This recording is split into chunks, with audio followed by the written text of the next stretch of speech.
முதலமைச்சருக்கு தர்மேந்திர பிரதான் கடிதம் எழுதியிருக்காரு. கடந்த ஆண்டு வரைக்கும் பணம் 1800 கோடி ரூபாய் 4 தவணையாக வழங்கப்பட்டுள்ளதாகவும் இந்த ஆண்டு 4300 கோடி தயாராக இருப்பதாகவும் நீங்க கையெழுத்திடம் கேட்டிருக்காரு. கடந்த ஆண்டு வரைக்கும் 1870 கோடி ரூபாய் வழங்கினான்னு சொல்றது உண்மை. கேட்டது 2120 கோடி ரூபாய். எங்களுக்கான 249 கோடி ரூபாய் நிறுத்தி வச்சுட்டாங்க. அதாவது கடந்த ஆண்டோடைய கடைசி தவணையில 249 கோடி ரூபாய் அளவுக்கு நிதியை நிறுத்தி வச்சுட்டாங்க. இந்த ஆண்டு நமக்கு வழங்க வேண்டிய 2152 கோடியில் முதல் தவணையாக இருக்கின்ற 573 கோடி ரூபாயை வழங்கவில்லை. ஜூன் மாதம் வழங்கியிருந்திருக்கணும், அது வழங்கவில்லை. அதனால் கிட்டத்தட்ட ஒரு 15,000க்கும் மேற்பட்டிருக்கின்ற ஆசிரியர்களுக்கு சம்பளம் வழங்குவதாக இருந்தாலும் சரி, பல லட்சம் மாணவர்களுக்கு தரமான கல்வி வழங்குவதாக இருந்தாலும் சரி, இதெல்லாம் பார்த்தீங்கன்னா ஒரு மிகப்பெரிய ஒரு சிக்கலுக்குரியதாக, குறிப்பாக நம்முடைய ஸ்டேட் ரைட்ஸில் கல்வியில் இன்னைக்கு அவங்க கை வச்சிருக்கிறாங்க. ஒத்திசைவு பட்டியல் கன்கரண்ட் லிஸ்ட் அப்படிங்கிறது பார்த்தீங்கன்னா 2 ஒன்றிய அரசும் மாநில அரசும் ஒன்றாக உட்காந்து பேசி முடிவெடுக்குங்கிறது தான் அதோட அர்த்தமே. ஆனால் நான் சொல்றதை நீ செஞ்சினா நான் பணம் தரேன் அப்படிங்கிறது எந்த ஒரு கண்டிஷன்ஸும் கிடையாது. ஒரு சட்டமன்றமோ ஒரு நாடாளுமன்றத்திலேயோ ஒரு பட்ஜெட்டுக்கான தீர்மானமெல்லாம் பட்ஜெட் பாஸ் பண்ணிட்டாங்க அப்படின்னா அதில் எந்த இடத்துலையுமே கண்டிஷன்ஸில் ஒரு டிபார்ட்மெண்ட்டுக்கு எஜுகேஷன் டிபார்ட்மெண்ட்ல பணம் ஒதுங்குது அப்படின்னாங்கன்னா அதுக்கு எல்லாம் தீர்மானம் நிறைவேற்றினா பணம் ஒதுக்கி தான் ஆகணும். அதில் இந்த கண்டிஷனை ஒத்துக்கிட்டாதான் நாங்கள் கொடுப்போங்கிற மாதிரி இதுவரைக்கும் அந்த மாதிரியான எந்த ஒரு சட்டமும் கிடையாது. ஆனால் இவர்கள் ஒன்றிய அரசாங்கத்தை சார்ந்திருக்கின்ற இவர்கள் அதெல்லாம் மனசில் வச்சுக்காம நீ என்இபியில் நீ சேர்ந்தால் மட்டும்தான் நான் பணத்தை தருவேன் என்கின்ற அந்த முடிவில் தான் அவங்க இருந்து கொண்டிருக்கின்றார்கள்.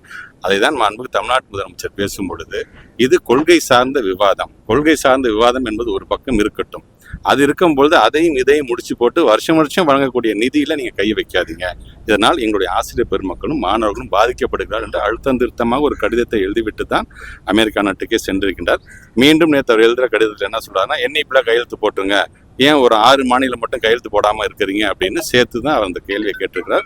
இது கொள்கை சார்ந்த முடிவு, அது விவாதத்தின் அடிப்படையில் முடிவெடுக்க வேண்டிய முடிவு.